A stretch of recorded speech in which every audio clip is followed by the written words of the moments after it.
Welcome to College Football Playoff Top 25, presented by Verbo. From the floor in Madison Square Garden, we are moments away from the latest rankings from the College Football Playoff Selection Committee. We know we're going to have a little bit of a shakeup at the top after Oklahoma knocked off Alabama. So how will this bracket look? We'll show you what it would look like based on the rankings that will be coming up exclusively in a matter of moments. The committee's also had a bit of a shakeup. A new chair in Hunter Yurachek. He will join us to talk about their rankings right after this. College Football Playoff Top 25 is presented by Verbo, vacation rentals done right. And in part by Mercedes-Benz.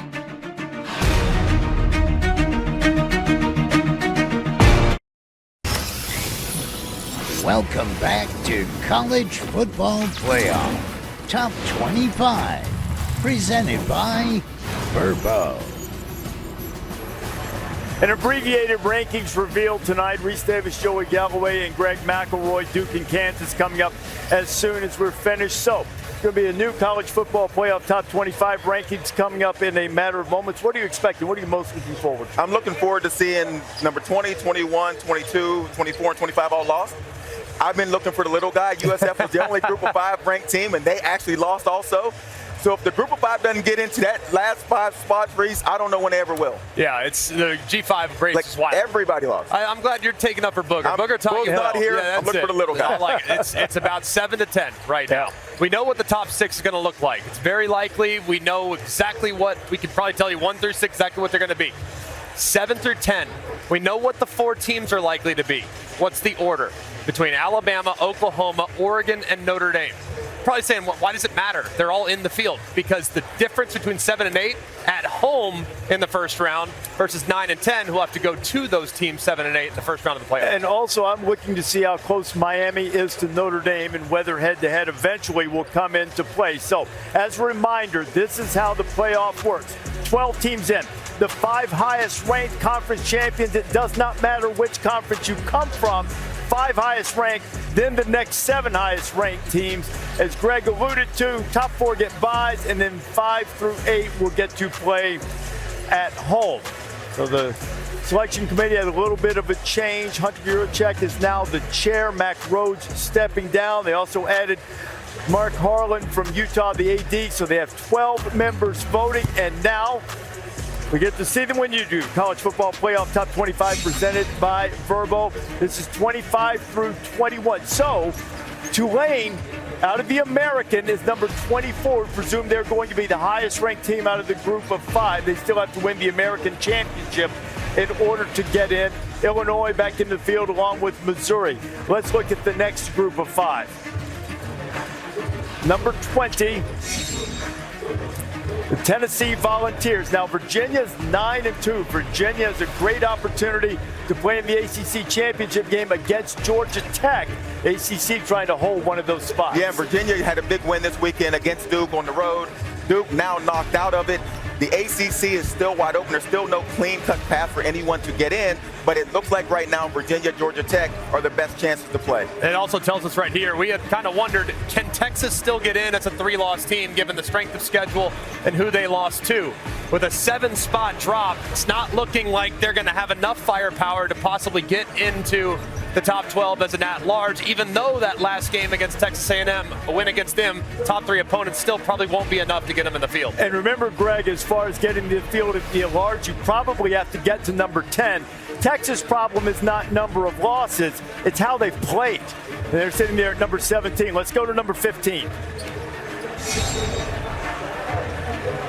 At number 15, up a couple of spots, USC. They're at Oregon. The Trojans have a chance to really put some pressure on the committee and try to get in the field. And we've talked about, does Oregon have any room to slip up? This could be the week that they do. It'll be interesting if USC can go on the road and beat Oregon. We expect USC to move up. At number 14. the Vanderbilt Commodores. Vanderbilt might be one of those teams that's experiencing a ceiling right now. They lost on the road at Alabama, on the road at Texas. See if they can have some chaos in front of them. How about number 13?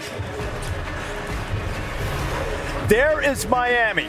2 spots up and inching closer to maybe this head-to-head carrying the day with the win early against Notre Dame. Yeah, one more hurdle out of the way with Vanderbilt. Vanderbilt didn't play last week, but Miami goes and absolutely destroys NC State. If they can continue with 2 straight road wins in the next couple weeks to dominate like that, the eye test is going to look pretty good for the Canes after that midseason swoon. Now, I want you to notice something. Miami is the highest-ranked ACC team, but have 2 conference losses, and it is a long shot for them to get into the conference title game and win an automatic bid as the highest-ranked conference champion. They almost certainly have to get into the field as an at-large, but we'll see how it all goes. Utah, another ceiling-type team, it feels like, but inching up a spot, hoping that maybe things will fall their way at number 11. BYU, who won by a field goal against Utah, the Cougars' only loss on the road at Texas Tech, and sitting there at 11. Now, when you think about an ACC team needing to get into the field, group of 5, cut line is between 10 and 11. So let's look at the top 10 of the latest rankings in college football playoff. At number 10, Alabama, after the home loss to Oklahoma, falls all the way to the cut line at number 10. And you kind of expected Alabama to be in this spot because Oklahoma will be above them since they got that head-to-head win. Alabama still has 1 loss in the SEC, so they're sitting in a position they could still possibly get into the SEC championship game. It was a tough loss against Oklahoma at home. The committee sees them at number 10, so it gets interesting now. Could they be the 5th SEC team to get into the playoff? It would be really interesting if they get into the SEC championship game. For some of these teams, there's still opportunity for movement. How about number 9? Fighting Irish of Notre Dame. Now, Notre Dame has head-to-head over USC, who's just lurking. They've got head-to-head over Miami. How this all plays out among those teams, Greg, is really fascinating. And this might be the ceiling for the Irish, too. You referenced that a moment ago with Utah. With 2 games remaining on their schedule against 2 teams that are a combined 6 and 14, they're not going to be able to strengthen. They're kind of at the mercy of what happens in front of them. So if teams in front of them lose, a la Oregon to SC, that's how Notre Dame can host. But right now, it's looking like they're going on the road week 1 to the playoff. Number 8. Oklahoma moving all the way up to number 8 after winning in Tuscaloosa. So the Sooners in really good shape. Again, not likely to play in the SEC championship game. And Oklahoma, though, is really good spot if they can take care of their business in the last 2 regular season. And I think the committee is kind of rewarding Oklahoma for those 2 losses, knowing their quarterback was not at 100%. So I feel like they're kind of boosting them a bit. Maybe not evaluating them as strongly with what they did in October with the hurt Mateer. Number 7. There's the Oregon Ducks. They slide up 1 spot. Big game with SC this weekend. Yeah, and that's not very surprising, but the game is at home against USC. It's a big game for Oregon. If they lose that game, Reese, I don't know that Oregon, with their resume, no big wins on it, can stay inside of the committee's top teams for the playoff. Joey, I think that's a great point because if you lose another home game, you just don't have a lot in terms of wins. Really good football team, really big game for the Ducks on Saturday against the Trojans. Number 6. Hotty toddy. Ole Miss might be in as good a shape as anybody. They'd love to win the SEC. They'd love to go to the championship game. They play Mississippi State. Stay out of the SEC championship game. Stay right there. Why play the extra game? You know, if not for the whole coaching thing with Ole Miss, it would just be boring for the Rebels right now. They probably have a home game locked up. Everything's looking good. Number 5, Texas Tech up a spot and 1 spot away from getting a bye. Although I bet in Lubbock, they would just prefer to stay right there and have that first home playoff game. At least the fans would anyway. Yeah, that 5 spot very coveted given how up and down the G5's been all year. Well, remember, they're in the Big 12 right there. You see what they do. The G5, as Greg alluded to, will be a 5-12 and almost certainly either against the ACC or a group of 5 champion. At number 4, this is going to be Georgia. Georgia seems like it's playing its best ball. They really put a spanking on Texas. They really did. And for 2 weeks in a row now, they've played 4 quarters. There was a concern about the way they started games. 2 weeks in a row, really good early. Okay, let's go 3-2-1. We know how this is going to look. At number 3, Texas A&M was down by 1 million at halftime. They came back and beat South Carolina. Indiana's rolling, only one more game in the old Oaken bucket, and the Buckeyes once again sitting on top at number 1. So based on these rankings, it's not a projection, just based on the rankings, this is how everything would look. You see Ohio State, Indiana, Texas A&M, Georgia getting the byes. Tulane would be the last team in the field. And remember, the Miami is there based on the current rankings, but that would be the spot for the ACC champion. Can't emphasize that enough, that Miami almost certainly has to get into the field as an at-large. So what's your reaction to this? Well, as we talked at the beginning of the season, and you start to divvy up these seeds and who's going to get picks into this college football playoff, it now looks like, judging by this, the SEC is set to get 5, which means somebody isn't getting one. ACC is not looking real strong in this. And then Reese, Miami's sitting at the 11th seed. That's really just a placeholder for now. You know what I mean? Like, but an opportunity to move up for them if they finish. For sure. And the big thing for me is, my goodness, man, a close loss, -3 turnovers at home.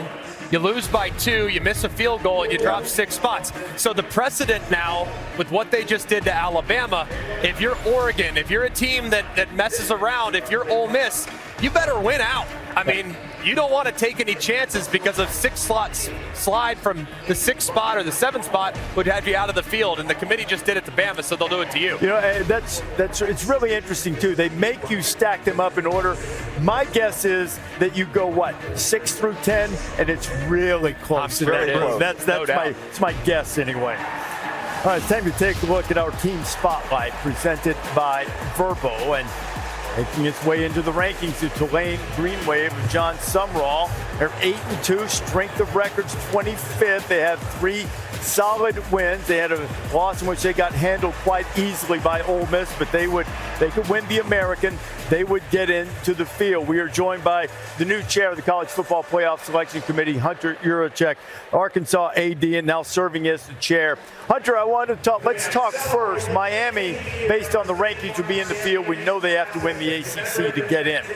How close is Miami and Notre Dame in terms of evaluation within the room? I think when you look, Reese, at Notre Dame and Miami, we really compare the losses of those two teams. Miami has lost to 2 unranked teams. Notre Dame has lost to 2 teams that are ranked in our top 13. And so we really haven't compared those 2 teams. They haven't been in similar comparative pools to date. But Miami is creeping up into that range where they will be compared to Notre Dame if something happens above them. Okay, you guys have talked about putting teams in tiers. Not asking you to speculate, but just from a philosophical standpoint, once a team is in the same tier, if Notre Dame and Miami were in the same tier, or any 2 teams you played, how would you describe the weight that head-to-head matchups carry when the evaluation process starts? Well, I think you look at what happened this week when we compared Alabama and Oklahoma in a similar spot where 8, 9, and 10, where we were comparing those teams. Oklahoma obviously got the nod based on their 2-point win at Oklahoma. So if Miami and Notre Dame are in a comparable tier, comparable range, the head-to-head will be a significant data point that we will use. And on the subject of data points, teams that make conference championship games but potentially lose them, what is the philosophy there? Because it could give them more losses than some of the other at-large teams that they would be being compared against. Well, the data point of a conference championship game will be just like it is in the past. It is another data point for most teams, a 13th data point that will be used to compare them to other teams in the ranking. Hunter, thank you very much. We'll look forward to talking to you for the next few weeks, and look forward to you taking over as the chair of the College Football Playoff Selection Committee as you make your debut this week. Thanks for being with us. Thank you, Reese. Enjoy Madison Square Garden. We will. We will. Got another big game coming up, Duke and Kansas, in just a few minutes. The Chick-fil-A move on the field came from Oklahoma. Oklahoma made every clutch play. Alabama made the other ones, but Oklahoma made all of the clutch ones and won in Bryant-Denny and soared up the rankings, going up to number 8 and knocking the Tide from 4 to 10 and giving the SEC an opportunity to really fill this field with at-large teams. Yeah, and I think that a lot of people across country, other conferences, looking at that Oklahoma game, rooting for Alabama in that situation. As we talk about teams moving up, if the SEC gets 5 and you think about what that leaves for everyone else, the Big Ten right now, you're USC. You need to get a big win on the road so they can move up and maybe be that third team. So that's what we're looking at now is if each team has a couple games left, who can make the big move late?